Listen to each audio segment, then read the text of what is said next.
काम लगातार नहीं करेंगे। और एक और बात, आपका कोर्स खत्म होगा और एग्जाम नजदीक होगा। रीजन ये है कि यहाँ आपको पता है कि एक शेड्यूल में ही क्लास हो सकती है, आप लोग रात तक ज्यादा रुकते नहीं है, तो इसीलिए जो हम लोग चाह कर भी आपका जो है वो डबल, जैसे मैंने आपको बताया पिछले बैच में बच्चे 9-9 बजे जाते थे, तो उनकी मर्जी है, क्योंकि मैं आपके लिए अवेलेबल हूँ, लेकिन आप मेरे टाइम पे अवेलेबल रहेंगे तभी मैं आपको एक्स्ट्रा टाइम दे सकता हूँ, क्योंकि आपकी एक क्लास खत्म होती है, फिर दूसरी क्लास शुरू होती है, तो आप लोगों के क्लास को खत्म होते होते आपका काफी नजदीक एग्जाम आ चुका रहेगा। तो इसके लिए अच्छी स्ट्रैटेजी क्या होती है कि आप साथ साथ रिवीजन करते चले जाए। आज का आपने पढ़ाई किया, रिवीजन खलास, अगले क्लास में आने से पहले हमने क्या कर लिया, रिवीजन कर लिया, रिवीजन कर लिया, काम खत्म है। लिखने का काम लगातार करते चले जाइए, क्योंकि बार बार मैं कह रहा हूँ कितना भी कुछ पढ़ा हुआ क्यों ना हो, लिखना पड़ेगा एग्जाम में, और 80 मार्क्स का लिखने वाला पार्ट है। और आपने देखा होगा जिन बच्चों ने पहले से क्लास की है या पहले का रिकॉर्डिंग सुन लिया है, साफ साफ मैंने कहा है, अगर आपको लिखना आता है तो दिक्कत नहीं आएगी। सब कुछ आता है और लिख नहीं पा रहे, मुझे बताइए कैसे मार्क्स आएगा, और आपको पता कैसे चलेगा कि आप कितना अच्छा लिख रहे हैं। तो इसके लिए जब तक आप लिखेंगे नहीं, उसको कंटेंट से क्रॉस चेक नहीं कराएंगे, मेरी मदद नहीं लेंगे, तब तक आप जो है वो अकेले में मस्त रहेंगे। क्यों, मैंने तो सारा कुछ क्या कर लिया है, कंप्लीट कर लिया, लिख के भी आएंगे, टिक भी लगा के आएंगे क्वेश्चन में, लेकिन आपके टिक पे वहां पे एग्जामिनर टिक नहीं लगाएंगे, और मार्क्स जो आएगा वो कम। वही अगर आप साथ साथ लिखते जा रहे, कुछ लोग लिख रहे हैं, बहुत अच्छा लिख रहे हैं, लगातार काम कर रहे हैं, तो उनको दिक्कत नहीं आएगी। तो इसीलिए लिखने वाला काम आप करते रहिए और रिवीजन साथ में करते रहिए। उसके पीछे 2 वजह, अभी कम कोर्स आपने पढ़ा है हर सब्जेक्ट में, हर सब्जेक्ट में जैसे जैसे टॉपिक बढ़ते चले जाएंगे, कोर्सेज ज्यादा होता चला जाएगा, तब सब कुछ एक दूसरे से मिलना शुरू होगा। घर में सामान ज्यादा रहेगा तब ना ढूंढने में दिक्कत होगी। अभी तो घर में सामान ही 4-5 है, और अगर इसमें ढूंढने में दिक्कत हो रही है तो आपकी रक्षा करेंगे सियाराम, यही मैं बोल सकता हूँ, जिस भी धर्म को आप मानते हैं। तो अभी जब थोड़ा सा पढ़ा है और उसमें रिवीजन में अगर पंगा है, तो फिर समझ लीजिए आगे का सफर कैसा है, वो सफर नहीं, पूरा का पूरा इंग्लिश वाला ही सफर बन जाएगा। तो इसीलिए हम लोग क्या करेंगे, लगातार रिवीजन और लिखने का काम करते रहते हैं। चलिए, तो फिलहाल ऑनलाइन वाले बच्चे पर मुझे कंफर्म कीजिए, I am audible, visible, Yes, sir. All is well.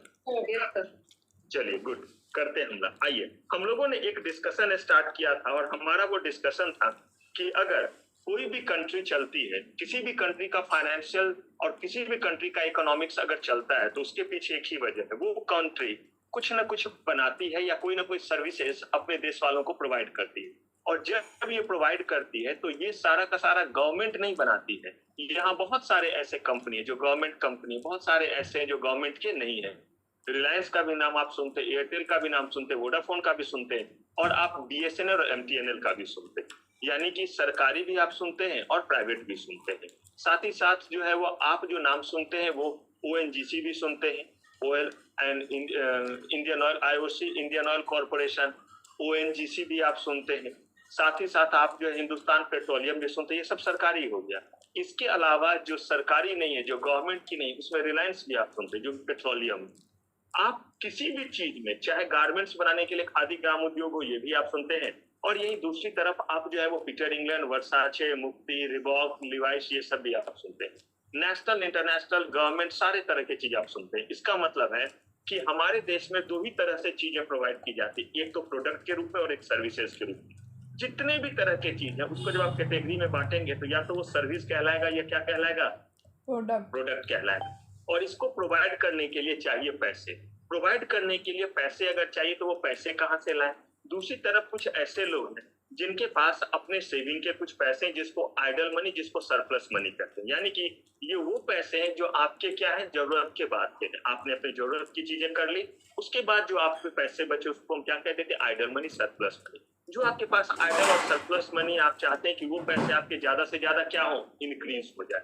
तो ये इंक्रीज होगा, ये बढ़ेगा तब ना जब आप किसी ऐसे जगह पे लगाइएगा जो पैसे कोई और अच्छे जगह पे लगाएंगे और उनका बिजनेस ग्रो करेगा, तभी तो रिटर्न आएगा।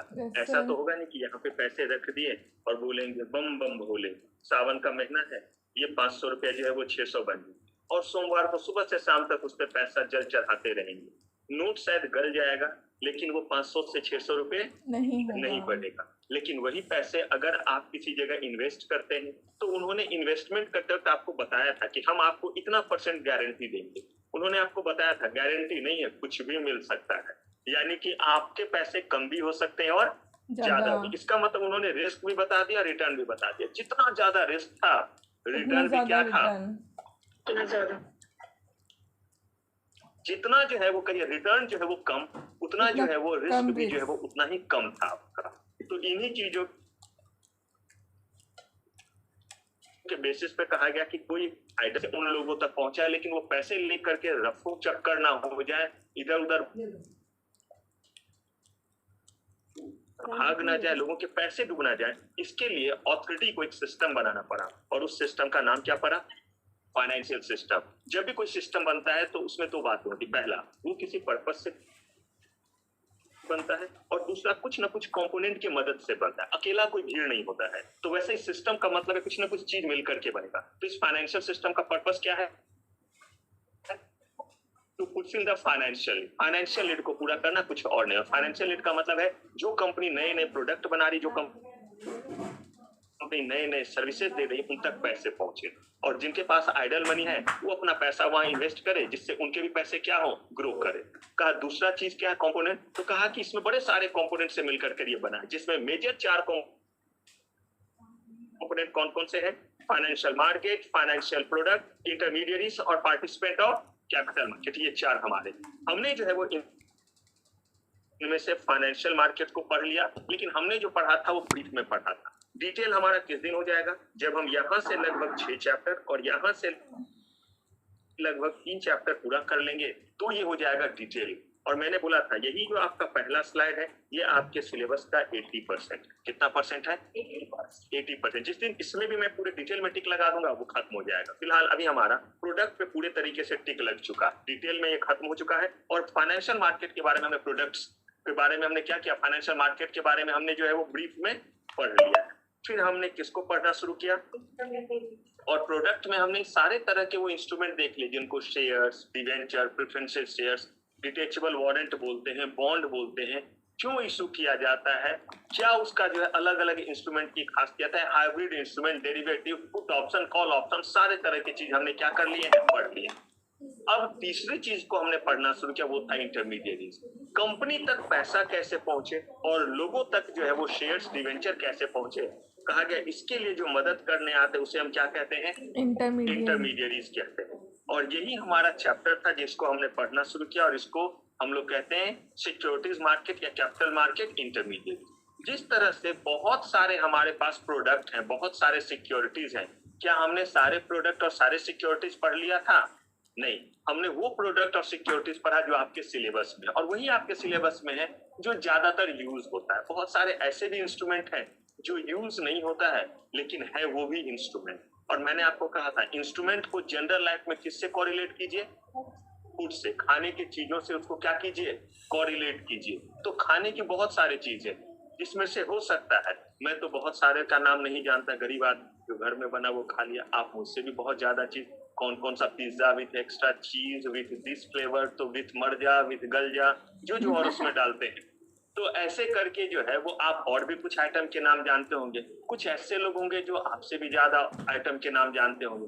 जैसे मैं एक बार गया था, तो मुझे जो है वो गरीब आदमी, अपने पैसे से तो मैं कुछ खाता पीता नहीं, मेरा डब्बा रहता है, या तो फास्ट रहता है या डब्बा रहता है। और या अगर अपने पैसे से मैं कुछ खाता हूँ तो गोलगप्पे, इसके अलावा बाहर का कुछ भी नहीं खाता, क्योंकि वो कोई ये वाला नहीं खिलाता है, रोड वाला। कोई ऑफर भी करता है तो 5 स्टार और 7 स्टार में जब क्लाइंट के पास गए, उसमें वो स्वाद नहीं है, क्योंकि वो ऐसे गीजता नहीं ना, मैश नहीं करता है ना। वो तो हेलमेट ऐसे पहन करके करता है, लग रहा है ऑपरेशन करने के लिए आ रहा है, बंदा गोलगप्पे खाए या डर जाए। तो ऐसे ही कुछ खा रहा था, तो उसमें जो है वो ऑफर के, सर आप कौन सा ड्रिंक लेंगे। मैंने आपको बताया मैंने चाय कॉफी भी क्लास 3 के बाद नहीं पिया है, तो पानी ही मेरा ड्रिंक रहता है। इसके अलावा कुछ अभी भी ना चाय कॉफी, कहीं भी नहीं, यहाँ भी नहीं, घर भी नहीं। इसीलिए कि मान लीजिए कि बाहर कहीं पी लूंगा, फिर बाकी कौन पिलाएगा। तो इसीलिए जो है वो कुछ भी नहीं। ऐसे में जो है वो अब उनको, उसमें वो ऑफर क्या कर रहे थे, वो विस्की, रोम, वो हाईफाई वाले चीज, क्या क्या बोलते हैं, ड्राई जीन तो सूखा जीन तो दिस जीन तो विथ दैट, तो ऑन द रॉक तो ऑन द टेबल तो ऑन द दिस। लेकिन अब कुछ ना कुछ तो वहां लेना था। तो उन्होंने बोला सर ये आप ले सकते हैं, ये अल्कोहलिक नहीं होता है। और यकीन मानिए उसका नाम ऐसा था कि उससे अच्छा तो अल्कोहलिक वाला था, कंफ्यूजिंग था, मोजिंटो या मोइटो ऐसे ही करके था। मर जा या बच जा जो भी कहिए, लेकिन नाम तो उससे अच्छा वही। और सही में वो पीने के बाद मैंने बोला कि इसका नाम मोजिटो XYZ, ठीक है, मेरी तरफ से मोइटो ही, क्योंकि वो प्रोनाउंसिएशन नहीं ध्यान आ रहा एक बार में आप क्या बोल रहे हैं, तो वो मोइटो ही सही। तो मैंने बोला कि नहीं इसमें अल्कोहल होता होगा, बोला नहीं सर नहीं होता।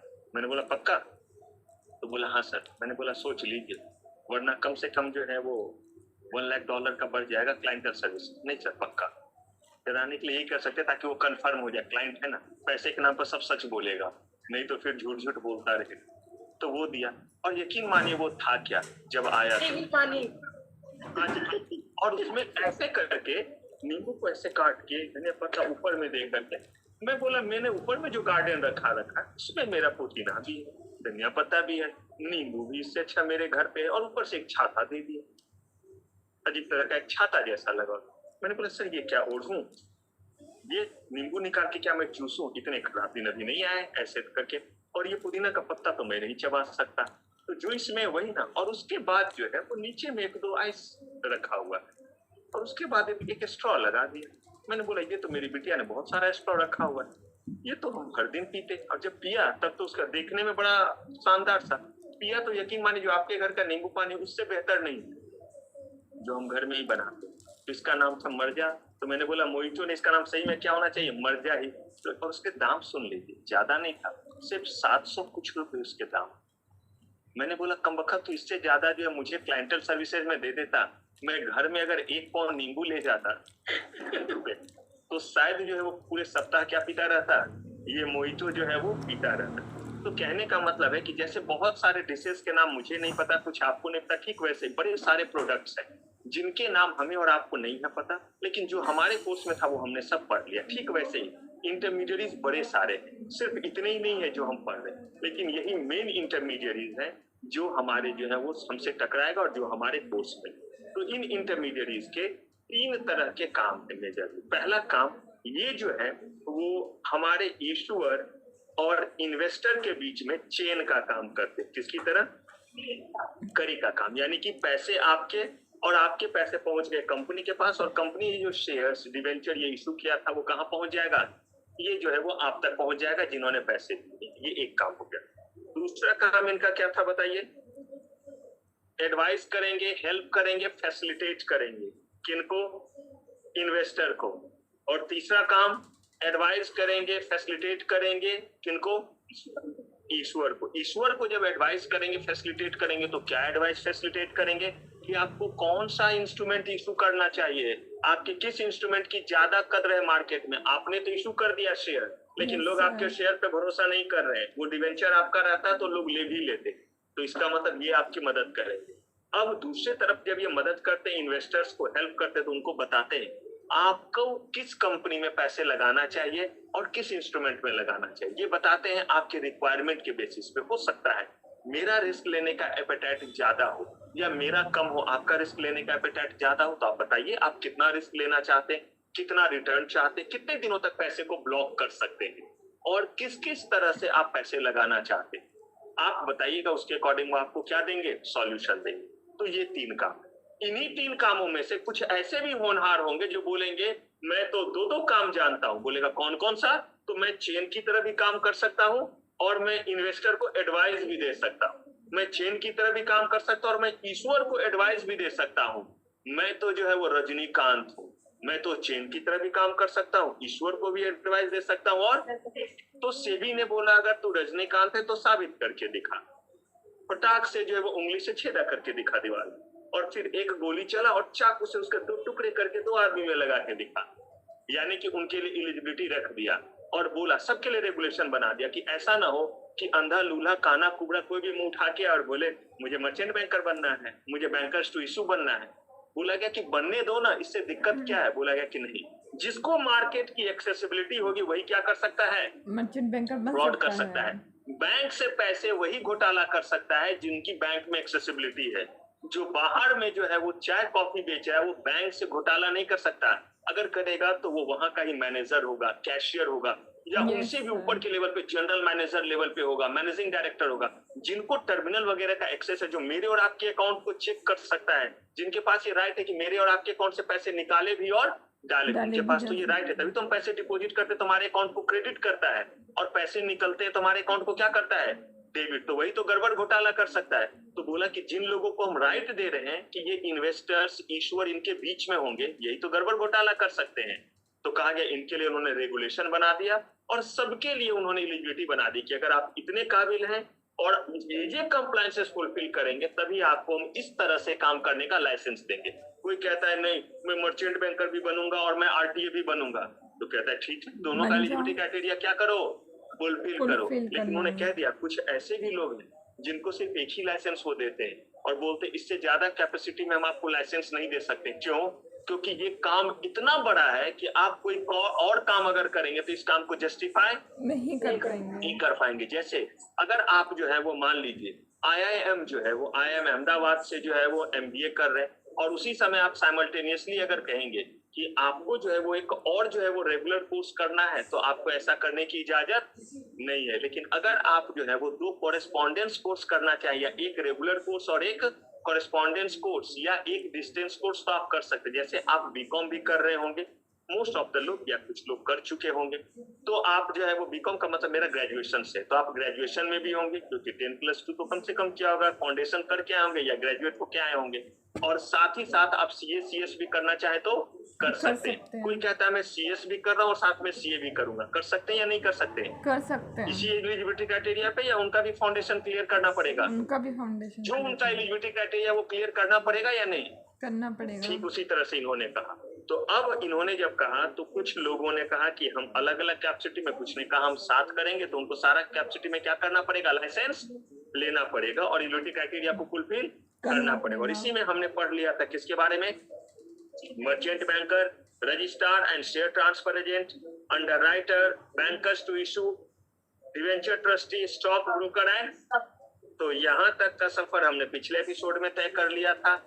यहाँ से अब हम आगे बढ़ते हैं, और जब हम आगे बढ़ेंगे तो मैंने आपको कहा था कि 3 तरह के इंटरमीडियरीज को हम एक साथ पढ़ेंगे, क्योंकि इनके जो है वो काम एक दूसरे से मिलते जुलते हैं, और वो काम जो है पोर्टफोलियो मैनेजर, इन्वेस्टमेंट एडवाइजर और रिसर्च एनालिस्ट, इनको जो है हम एक साथ पढ़ेंगे। एक साथ पढ़ने का मतलब है कि इनके कुछ काम एक दूसरे से मिलते हैं, और कुछ ही जगह पे ये एक दूसरे से थोड़े क्या है, डिफरेंट है। तो चलिए अब जरा इनके बारे में जानना शुरू करते हैं कि पोर्टफोलियो मैनेजर, इन्वेस्टमेंट एडवाइजर और रिसर्च एनालिस्ट क्या बेसिकली ओवरऑल काम करते हैं, और तब एक एक करके इनके बारे में जानेंगे। चलिए पहले मैं इन जनरल बात करता हूँ पोर्टफोलियो मैनेजर, रिसर्च एनालिस्ट और किसके बारे में, इन्वेस्टमेंट एडवाइजर के बारे में। तो यहाँ तक में जल्दी बताइए, कोई गिला शिकवा दुख दर्द, रिवीजन किया, कहीं कोई दिक्कत? No sir. पक्का बढ़े आगे? ऑनलाइन वाले बच्चे बढ़े आगे? Yes sir. चलिए तो अब जरा हम लोग बात करते हैं कि ये पोर्टफोलियो मैनेजर, इन्वेस्टमेंट एडवाइजर और रिसर्च एनालिस्ट करते क्या है। ध्यान से सुनिएगा, एग्जाम्पल कुछ दे रहा हूँ, फिर वहां से हम इन चीजों पे आगे बढ़ जाएंगे। अगर मान लीजिए कि आपके पास थोक के भाव से पैसा, ठीक है, थोक के भाव से पैसा, हंसी के पास भर भर के बूढ़े में पैसे घर में इन्होंने जो है वो छिपा रखा है, अपने घर में सोफे में, कुएं में। अब ये नहीं कि आप इनके बर्थडे में भी इन्होंने बुलाया, आप जाए और ये उधर जाए, और आप सोफा पे बैठने की जगह उसमें जो है ब्लेड मार रहे हैं कि एक भी गड्डी अगर निकल जाए तो लेकर के आ जाए। ये मुझे पता है कि कहाँ कहाँ रखा हुआ है। तो अब जो है वो इन्होंने ढेर सारे पैसे अपने घर में रखे। अगर इन्होंने अपने घर में ढेर सारे पैसे रखे और ये चाहते हैं कि मैं जो पैसा लगाऊं वो पैसा जो है वो मेरा सुरक्षित रहे, तो सोचिए जरा, अगर मान लीजिए कि इन्होंने एक कंपनी में लगा दिया, और इन्फोसिस, मैंने आपको टर्मिनल दिखाया हुआ, प्राइस बढ़ भी सकते हैं और गिर भी सकते हैं। अगर आपने मान लीजिए कि 1 CR लगा दिया और 1 करोड़ रुपए लगा दिया आपने इन्फोसिस कंपनी में, और 100 रुपए के रेट से आपने शेयर लिए, तो आपको 1 लाख इक्विटी शेयर मिल गया, हाँ या ना? 1 करोड़ रुपए में 100 रुपए में अगर शेयर मिल रहा है तो आपको 1 लाख इक्विटी शेयर मिल जाएंगे। कंपनी के शेयर का प्राइस बढ़ता भी है और घटता भी। अगर इसके प्राइस बढ़ गए तो बल्ले बल्ले शाबा शाबा, अगर प्राइस 100 से 120 हो गया तो आपका इन्वेस्टमेंट 1 करोड़ से 1.20 लाख का फायदा हो गया। लेकिन अगर इन्वेस्टमेंट जो है, अगर जो है वो प्राइस कम हो गया तो आपके पैसे भी डाउन हो गए। और अगर मान लीजिए कि 80 रुपया हो गया, 120 हो सकता है तो 80 नहीं हो सकता, 150 हो सकता है तो इधर 50 नहीं हो सकता। इधर अगर प्राइस जो है वो 180 तो इधर प्राइस 30 भी तो हो सकता है। बिल्कुल हो सकता है। बहुत सारी कंपनी तो ऐसे होकर के जीरो की डिलिस्ट भी हो गई का हो सकता है। अब अगर आपने एक कंपनी में लगाया है तो देखिए रिस्क भी है, रिटर्न भी। अगर प्राइस कम होने लगा तो आपको लॉस हो गया। तो आप अगर चाहते हैं आपको लॉस ना हो तो आपको सबसे पहले करना ये चाहिए कि अपने पैसे अलग अलग जगहों पे लगा देना। सही कह रहा हूं या नहीं? अगर अलग अलग जगहों पे लगा देंगे तो थोड़ा सा चांस क्या हो जाएगा, कम हो जाएगा। आपके पास 1 करोड़ था, आपने क्या किया, 25 लाख 25 लाख 25 लाख और 25 लाख, जरूरी नहीं कि 25-25 सब जगह लगा, लेकिन 25 लाख ईच करके ये पैसा आपने इंफोसिस में लगा दिया, ये पैसा टीसीएस में लगा दिया, ये एसबीआई कंपनी में लगा दिया, और ये पैसा जो है डॉक्टर रेड्डी में लगा दिया, जो फार्मास्यूटिकल्स में, या सिप्ला कंपनी जो आपको नाम सुना हुआ, या मैनकाइंड फार्मा, अलग अलग जगहों पे लगा दिया। अब अगर मान लीजिए कि इंफोसिस के शेयर के प्राइस कम होने के कारण 25 लाख का शेयर अगर 20 लाख हो गया, और इधर आपने जो 25 लाख लगाया, ये 25 लाख जो है वो बढ़ा, ये हो गया 26 लाख, ये हो गया 27 लाख, ये हो गया 30 लाख। पॉसिबल? ओवरऑल आप प्लस में रहे या नहीं रहे? आपका ये वाला माइनस कंपनसेट हो गया या नहीं? अदरवाइज अगर पूरा 1 करोड़ रहता तो आज आप 20 लाख रुपए के क्या होते, नुकसान पे होते, क्योंकि प्राइस उतने से क्या हो गया, कम हो गया। लेकिन ये आप और अगर डाइवर्सिफाई कर दे तो रिस्क और कम हो जाएगा या नहीं? 1 करोड़ है, 10-10 लाख करके 10 कंपनी में लगा दिया तो और कम हो गया या नहीं?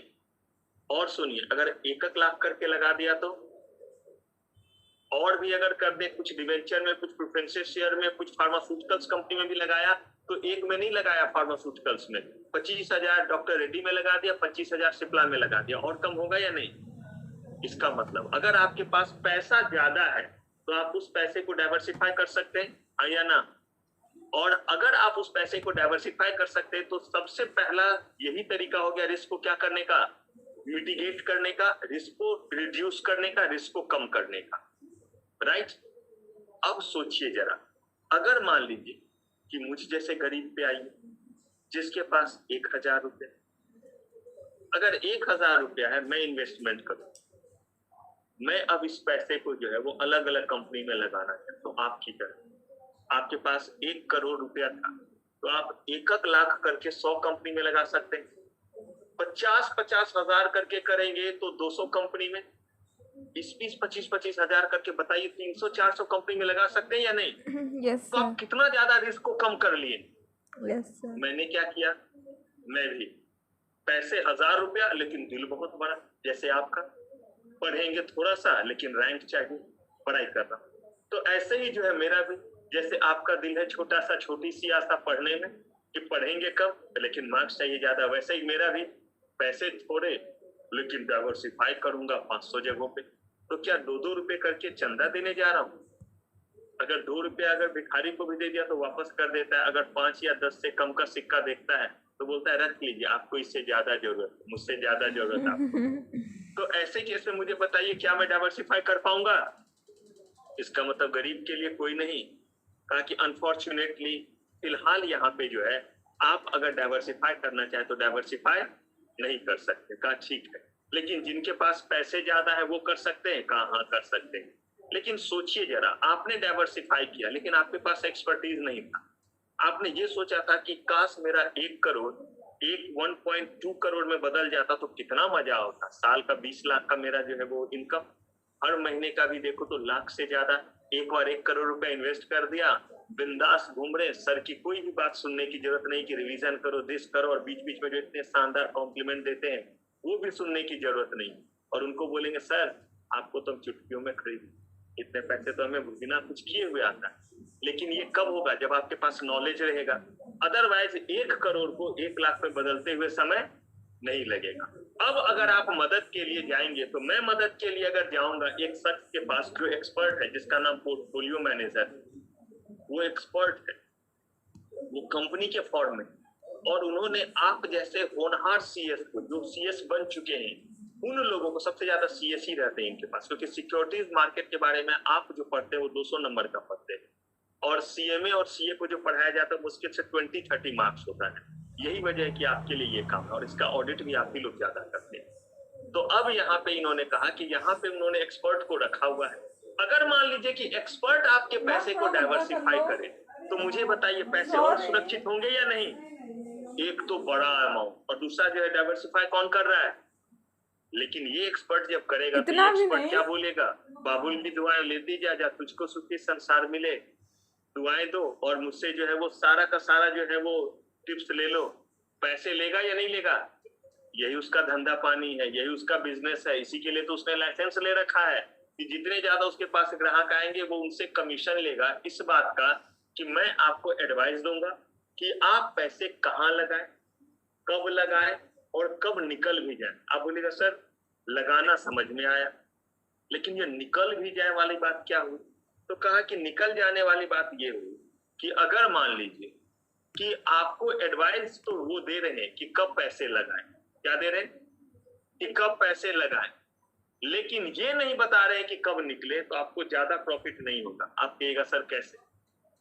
तो देखिए मैं एक एग्जांपल ले रहा हूँ, तब ध्यान से समझिएगा, क्योंकि इन्हीं बातों से हम पहुंचे कि आपको पता है वहां जब पहुंचेंगे तो टिक बस लगाते जाएंगे, ये हमें पता है, ये पता है। यहाँ पूरे कहानी को समझिएगा क्योंकि तीनों चीज को कोरिलेट करेंगे। कैसे एग्जाम में लिखेंगे सब देखेंगे। पहले यहाँ पे छापिए, फिर कॉपी पे पहुंचेंगे छपाई के। अब जो है वो मान लीजिए हंसी को ले लिया, ब्लू को ले लिया, व्हाइट को ले लिया, तीन को हमने ले लिया। अब जो है वो हंसी के पास जो है वो 1 करोड़ रुपया, ब्लू के पास भी 1 करोड़ रुपया और व्हाइट के पास भी 1 करोड़ रुपया। तीनों के पास जो है वो 1-1 करोड़। बहुत पैसे आपके पास है। विथ ऑल ड्यू रिस्पेक्ट मैंने एग्जाम्पल के तौर पे क्या लिया है, 1 करोड़। दिल पे नहीं लेंगे कि सर आपने हमारी बेइज्जती खराब की, अपनी तरह सबको गरीब ना समझो।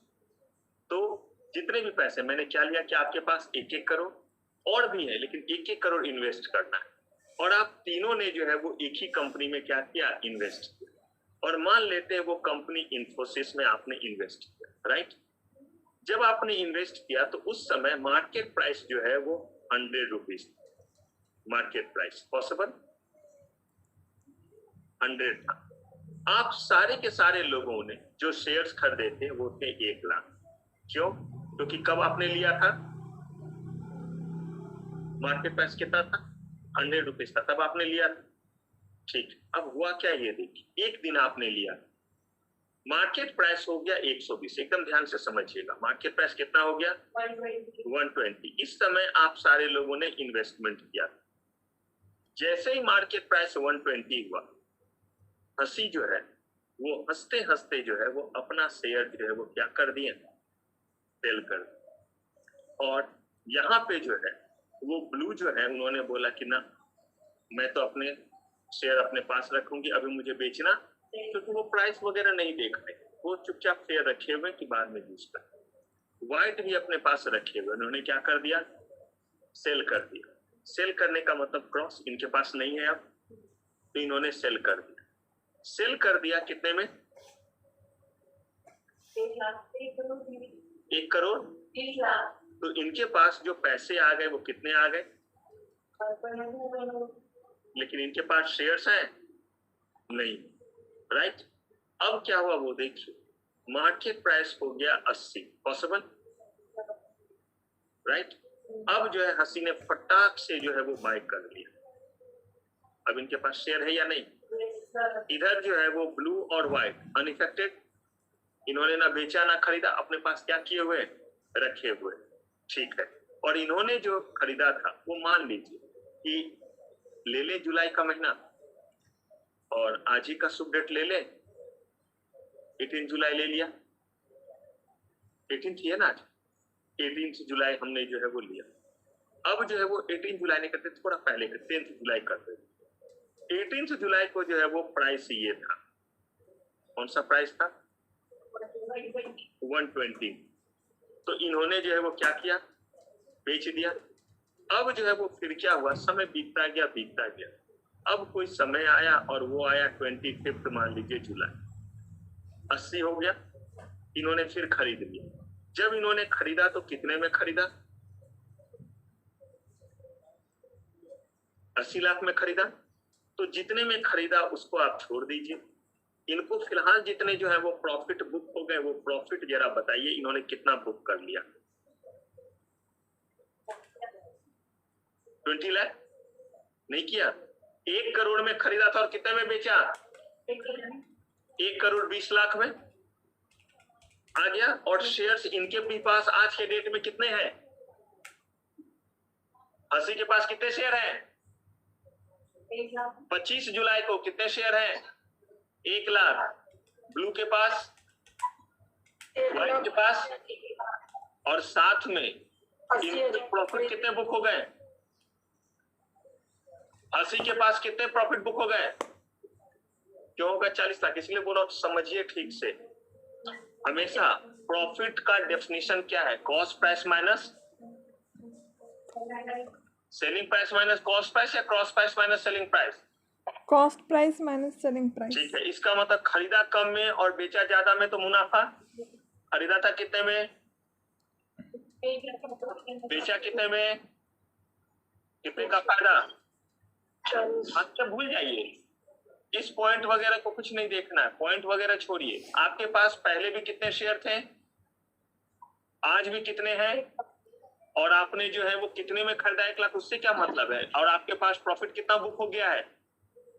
फ्रेंड की भी स्थिति देखे तो इन तीनों फ्रेंड के पास 18 जुलाई को भी क्या था?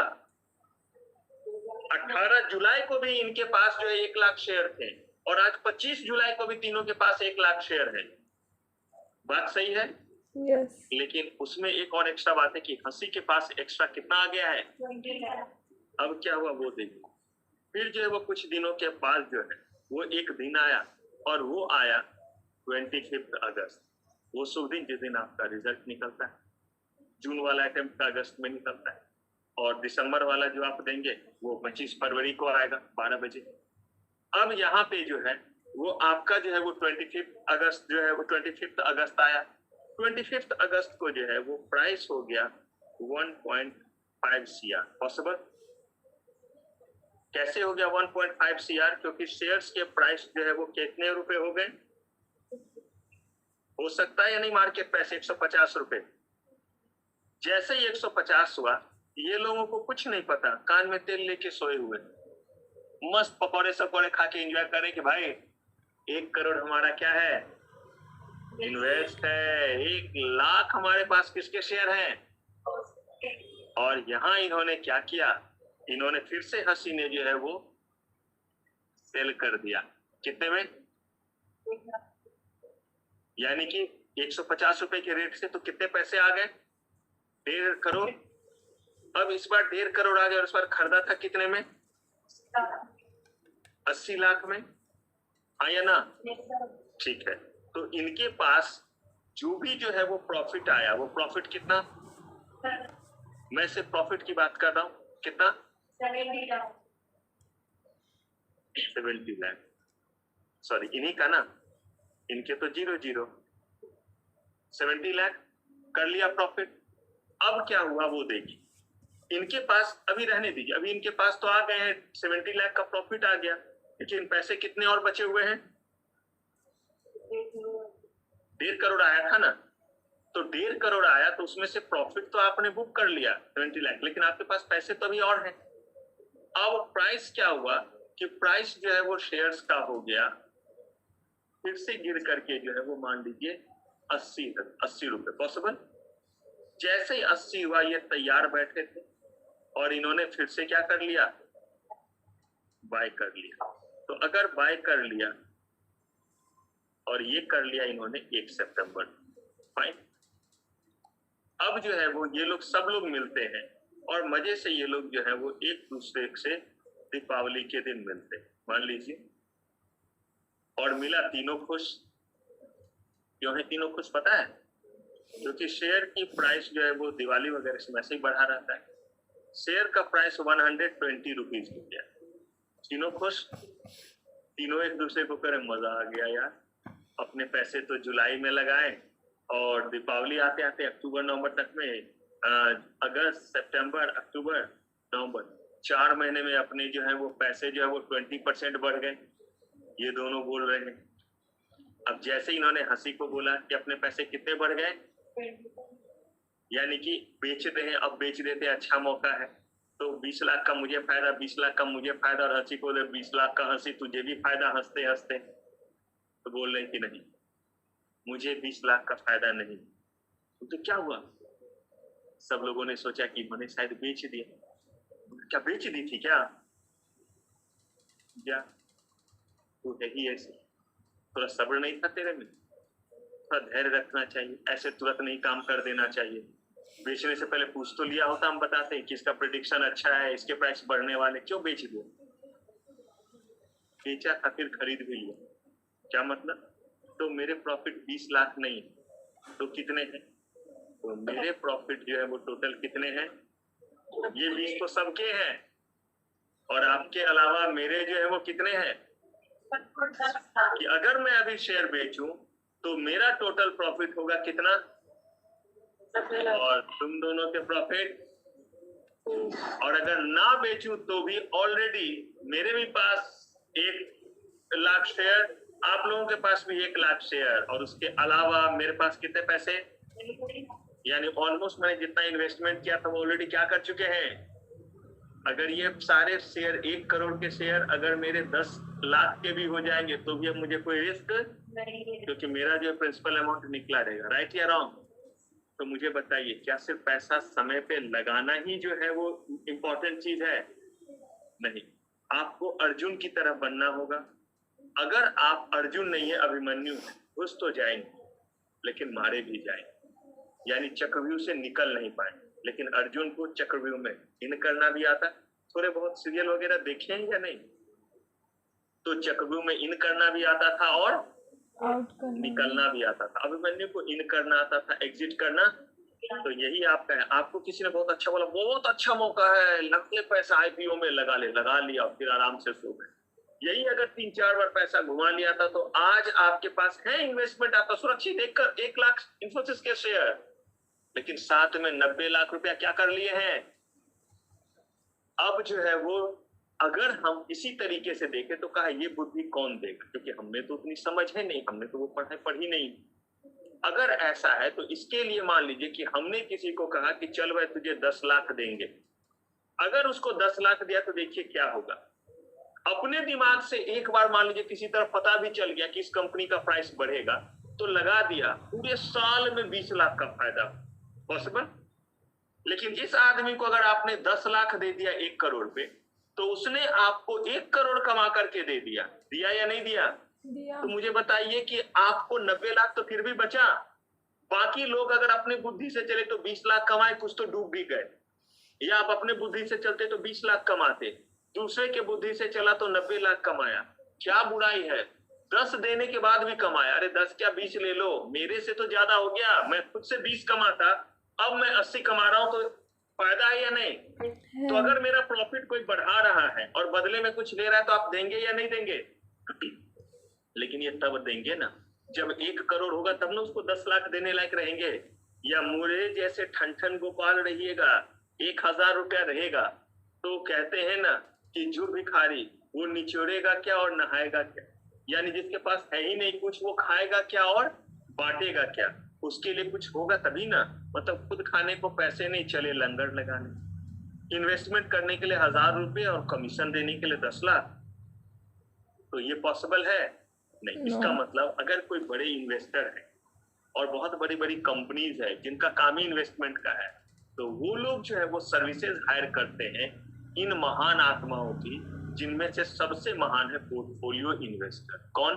Portfolio investor, portfolio manager. और ये जो पोर्टफोलियो मैनेजर है, ये जो है वो सबसे ज्यादा कमीशन लेते हैं, बट सबसे ज्यादा जो है वो एक्सपर्टीज इनके पास होता है, because they are not just one person, they are group of person and they are working in the form of company।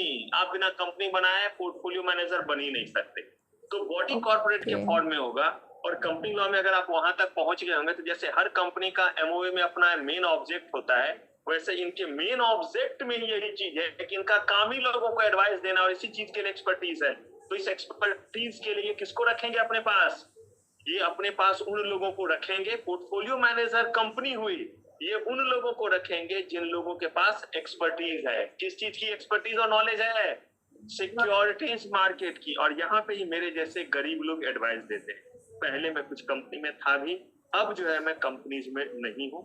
अब मैं बहुत सारे कंपनी, पहले कंपनी में काम करता था। जैसे हंसी वाली ही बात, तूने बेच दिया क्या? हाँ बेच दिया। तेरा प्रॉफिट 20 लाख? नहीं, मेरा प्रॉफिट 20 लाख नहीं है। तो वैसे ही अभी मैं किसी कंपनी में एम्प्लॉयड नहीं हूँ। उनको बस आप अपनी सर्विसेज और एडवाइस देते हैं। लेकिन ये बहुत सारे लोगों को अपने पास फुल टाइम क्या करके रखते हैं? एम्प्लॉय करके रखते हैं। और यकीन मानिए, यहाँ पे जब आप ट्रेनिंग में भी जाते हैं तो नॉर्मल ट्रेनिंग में अगर आपको 15-20 हजार मिलता है, तो इनके पास मिनिमम 50 से 55 हजार ट्रेनिंग में मिलेगा। आपके ऐसा इतना अच्छा सपना, अगर सपना है तो कभी मेरे साथ इंटरव्यू में नहीं, आपको बैठने नहीं देगा। अभी प्लेसमेंट ड्राइव होने वाला है तो देखिए, लेकिन आपको नहीं दिखूंगा उसमें तो पहचानूंगा भी नहीं अगर आप रहेंगे तो। और अगर कहीं पहचान लिया तो और क्वेश्चन पूछेंगे कि बोला था कि खूब फोड़ फाड़ करके क्या करने के लिए? पढ़ने के लिए। देखते हैं कि कितना पढ़ा हुआ चीज क्या किया था दीवा। लेकिन अच्छी बात भी है, अगर आप आंसर देखते हैं, बीच बीच में आपसे कुछ क्वेश्चन पूछता और बोलता हूँ कि ये क्वेश्चन 2 लाख रुपए वाला, कि 2 लाख पर महीने वाले बच्चे का सैलरी हो गया, अगर ऐसा क्वेश्चन का जवाब दिया, ऐसा दिया तो 50 हजार। तो ऐसे ही जो है वो आपके ट्रेनिंग में भी जो कंपनीज होती है वो अच्छे बच्चों को बहुत अच्छा देती है। और खास करके अगर आप इन इंटरमीडिएरीज के पास, मर्चेंट बैंकर वगैरह के पास, ये जो इंटरमीडिएरीज है, मर्चेंट बैंकर वगैरह बहुत पैसा देते हैं। पोर्टफोलियो मैनेजर के पास तो थोड़ा कम स्कोप है आपके, क्योंकि वहाँ बहुत एक्सपर्टीज चाहिए।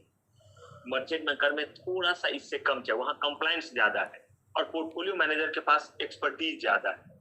तो यहाँ पे जब आप जाते हैं और एडवाइस देते हैं, तो आप ही जैसे लोगों ने एडवाइस देंगे। कंपनी का मतलब क्या हुआ? कंपनी तो इंसानों से चल रही है। एक आया क्लाइंट, हाँ आप दोनों की टीम इसको लीड करेगी, और देखा जाएगा कि आप 5 लोगों का एक टीम बना दिया कि इस टीम ने जो एडवाइस किया उसका टर्नओवर कैसा रहा। मतलब समझिए आप कि आपके टीम को अगर जो है वो 100 करोड़ का दिया गया, तो 100 करोड़ को कितना बनाया आपने, इसके बेसिस पे आपका भी इंक्रीमेंट होना है। आप बैठ के थोड़ा ना पैसे वहां कमाते रहेंगे, वहां काम कर रहे हैं या नहीं कर रहे, यही तो आपका अप्रेजल का तरीका है। लेकिन यहाँ पे अगर मेरे पास उतने पैसे नहीं, तो मेरे पास पोर्टफोलियो मैनेजर है, मैं नहीं रख सकता पोर्टफोलियो मैनेजर। कोई बात नहीं, हर चीज हर लोगों के लिए नहीं रहता है। मेरे पास पैसे नहीं है तो मैं नहीं खाऊंगा। आप चिप्स खाते हैं, ब्रेक में देखते हैं, चिप्स खाते हैं, कुरकुरे खाते हैं, ऐसे करके जूस भी बीच में पीते रहते हैं। मेरे पास सिर्फ क्या रहता है, इंस्टीट्यूट का फ्री वाला जो है वो पानी, अपना खरीदा हुआ नहीं है। अगर अपना खरीदा हुआ है तो आप देखिएगा, मैं थर्मस में करके पूरा कूल के भर करके लाऊंगा। मैं खरीद करके ये 6-6 रुपए का जो है वो पानी, 6 नहीं, बढ़ गया इसका प्राइस, पता नहीं, देख के बताऊंगा, कुछ 6 ही है। तो जो है वो ऐसे करके पता चला मैं तो 30 रुपए का पानी ही पी गया। तो ऐसे केस में अगर जो है मैं बोलूं कि मैं पोर्टफोलियो मैनेजर की सर्विसेज लेना चाहूं तो ले सकता हूं का? कोई बात नहीं। जो बिग क्लाइंट है वो क्या करेंगे, किनकी सर्विसेज लेंगे? पोर्टफोलियो मैनेजर की सर्विसेज लेंगे। ठीक है, अब इन 3 लोगों के पास पैसे और भी लोगों के पास पैसे। इन लोगों ने पोर्टफोलियो मैनेजर की सर्विसेज दी। पोर्टफोलियो मैनेजर को आपको लेकिन बताना पड़ेगा, क्योंकि हंसी का हो सकता है रिक्वायरमेंट कुछ और है। ये कह रहे हैं कि देखो भाई, मेरा जो है वो हंसते हंसते रिस्क लेने का एपेटाइट बहुत ज्यादा है, क्योंकि मुझे लॉस भी हो गया तो मैं हंसते हंसते जो है ये गम सह जाऊंगी। तो उन्होंने पूछा पक्का? तो उन्होंने कहा हाँ जी। तो इन्होंने फिर पूछा सच्ची? तो उन्होंने भी कहा मुझे। अब ऐसे करके डन हो गया। इन्होंने कहा कि मेरा रिस्क लेने का एपेटाइट क्या है, बहुत ज्यादा है, मुझे रिटर्न जो है वो चाहिए 30%। उन्होंने कहा ठीक है, कितने दिन के लिए पैसे लगाएंगे? उन्होंने कहा कि अभी मेरे पास जो है 1 साल इस पैसे का जो है वो कोई काम नहीं है, तो 1 साल के लिए हम लगा सकते। कितने रुपए? तो कहा 1 करोड़ रुपए, लेकिन रिटर्न ज्यादा चाहिए। कितना चाहिए? 30%। ठीक है, इन्होंने कह दिया। अब जो है वो ऐसे ही जो है वो बारी आई ब्लू की। इन्होंने भी कहा कि मेरे पास क्या कोई कमी है, मेरे पास भी 1 करोड़ है, लगाने को देंगे लगा। बोला आप कितने दिन के लिए लगाना चाहते हैं? तो इन्होंने कहा कि मैं जो पैसे लगाना चाहती हूँ वो मैं 6 महीने के लिए मुझे लगाना है। और कहा आपका रिटर्न क्या है? कहा कि मुझे थोड़ा सेफ चलना है, मुझे उतना नहीं लालच है, लेकिन 20% तो मुझे चाहिए। कहा ठीक। फिर बारी आई व्हाइट की। इनके पास भी जो है वो पैसे कितने, इनके पास भी 1 करोड़ ही ले लेते, जो किसी को बुरा लगे। 1 करोड़। अब जो है वो कहा कि आप कितने दिन के लिए? कहा कि मुझे भी जो है वो लगाना है 1 ही साल पे। हंसी और ये बराबर हो गए। कहा रिटर्न? तो कहा कि मुझे भी जो है वो रिटर्न जो है वो चाहिए 30%। अब फिर ये दोनों तो एक ही तरफ हो गए, नहीं लग रहा है एक ही जैसा हो गया। लेकिन अब देखिए क्या, पोर्टफोलियो मैनेजर ने जो है तीनों से जो है वो बताया और तीनों से पूछा कि मैं आपको बता दूंगा कि किस कंपनी में पैसे लगाना है आपके नीड के बेसिस पे, और कितना आपको लगाना है ये तो आपने बता दिया, 1 करोड़ तक का लगा सकते हैं। तो आपको जो है वो कब लगाना है और कब निकलना है मैं बता दूं। ऑफर आता रहेगा, मैं बताता हूँ इस कंपनी में आप लगा सकते हैं और इस कंपनी से क्या कर सकते हैं, निकल सकते हैं। अब आपकी मर्जी, लगाना है लगाइए, नहीं लगाना है बेचना है उस समय बेचिए, नहीं बेचना है। अगर आपने मेरे अकॉर्डिंग किया तो ये होगा आपका, वो लिख के नहीं देते, बट गारंटी एक तरह की होती है, ओरली होती है, कोई रिटर्न कमिटमेंट नहीं होता। और अगर उनका जो है वो कमिटमेंट, अगर उनका जो है प्रेडिक्शन सही नहीं भी हुआ तो आप उनके ऊपर कोई केस फाइल, उनका धंधा खराब हो जाएगा। बात ये होगी लोग उनके पास पैसे नहीं लगाए। अब अगर आपने ऐसा कहा, तीनों लोगों ने पैसे लगा दिए, जब तीनों लोगों ने पैसे लगा दिए तो उन्होंने जो है वो तीनों लोगों को जो है वो भेजना शुरू किया टिप, और तीनों के पास आया। अब एक की मर्जी चाहे तो लगाए, दूसरे की मर्जी चाहे तो ना लगाए, और फिर वो बोलेंगे कि जो उस समय खरीदने का दिया था 100 रुपए में, बता देंगे कि 80 से 85 के बीच में ही लीजिएगा, अभी 90 अभी मत लीजिए। ये प्राइस कहां पे पहुंच जाए, 80 से कहां पे, तो आप क्या कीजिए, तो आप जो है वो क्या कर सकते हैं, बाय कर सकते हैं। और जब इतने पे पहुंच जाए तो क्या कीजिएगा, फिर दिया मैसेज दिया, अब सेल कर दीजिए, आपकी मर्जी, मत करना है तो मत कीजिए। जब ऐसा देते हैं तो हुआ क्या कि ये लोग मैनेज कर ले रहे हैं, लेकिन व्हाइट ने कहा कि देखो, मैं जिस टीचर के पास क्लास करती हूँ उसमें से एक टीचर जो है वो राक्षस, उन्होंने कहा हुआ है कि अगर फोन बाहर निकल गया तो आप भी बाहर निकल जाएंगे, और उसमें भी धमकी दिया है कि सिर्फ और सिर्फ जो है वो एग्जीक्यूटिव ही नहीं, प्रोफेशनल में भी कहीं मुलाकात नहीं हो, और कहीं इंटरव्यू में भी मिल लिए तो चुन चुन के बदला नहीं, ऐसे से पाला पड़ा है। तो ऐसे केस में आया तो हुआ है सुन, लेकिन आपको तो मैंने क्या बोला, क्या करके रखने, साइलेंट। पहले क्या करके रखने, साइलेंट। तो वो तो जो है वो अपने हिसाब से चिल्लाया होगा, लेकिन आपने मुंह क्या किया हुआ है उसका, और देख तो सकते नहीं है क्योंकि वो कहाँ रखा हुआ है, बस्ता में। देखना दूर का बात, तो ऑर्डर क्या एग्जीक्यूट करे। तो इस केस में आपने क्या कहा कि आपके लिए कंफर्टेबल या सुटेबल नहीं। ऐसे ही जो है वो ब्लू ने कहा कि मेरे लिए भी ये सुटेबल नहीं है, ऑल्दो मैं जो है वो पढ़ नहीं रही हूँ, इनका जॉब हो गया, ये ऑलरेडी कहीं एम्प्लॉयड, ये कहते हैं लेकिन ऑफिस में भी फोन रख लिया जाता है, और हर समय मैं इस पोजीशन में नहीं हूँ कि देखूं और क्या करूं, बेच दूं और खरीदूं।